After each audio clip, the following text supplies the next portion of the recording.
जिन 20 भारतीय जवानों ने गलवान की बर्फीली घाटी में देश के लिए जान दे दी, उनकी शहादत और उस रात की असली कहानी आखिर सरकार क्यों छिपाना चाहती है? पूर्व सेना प्रमुख जनरल नरवणे ने उस सच को अपनी किताब में लिख तो दिया, लेकिन मजाल है कि सरकार उस किताब को बाहर आने दे या राहुल गांधी को संसद में उसके पन्ने पढ़ने दे। बेटा, सच बहुत कड़वा और डरावना है। किताब के जो हिस्से लीक हुए हैं वो साफ बताते हैं कि जब चीन के टैंक हमारी सीमाओं की तरफ बढ़ रहे थे तो दिल्ली में बैठे हमारे सूरमाओं के हाथ पांव फूल गए थे। जनरल नरवणे घंटों तक फोन मिलाते रहे कि क्या करना है, गोली चलानी है या नहीं, लेकिन ऊपर से कोई फैसला ही नहीं आया। अंत में रक्षा मंत्री ने कह दिया कि प्रधानमंत्री बोल रहे हैं, जो उचित समझो वो करो।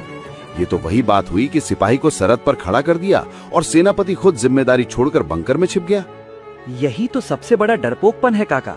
सामरिक तौर पर देखें तो ये सेना के साथ गद्दारी जैसा है। एक आर्मी चीफ को आदेश देने के बजाय आप उन पर हॉट पोटैटो फेंक रहे हैं, ताकि अगर कल को युद्ध छिड़ जाए या हार हो तो सारा दोष जनरल के मत्थे मढ़ दिया जाए।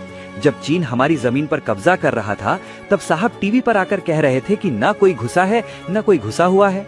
ये बयान उन 20 शहीदों के बलिदान का अपमान नहीं तो और क्या था।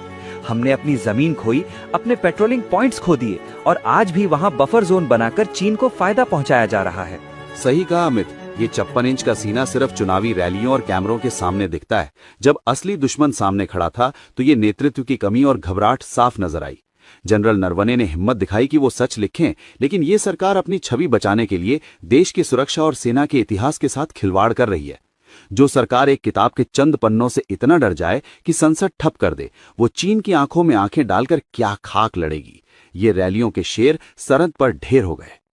तो क्या आपको भी लगता है कि अपनी मजबूत छवि बचाने के लिए देश की सुरक्षा के सच को छिपा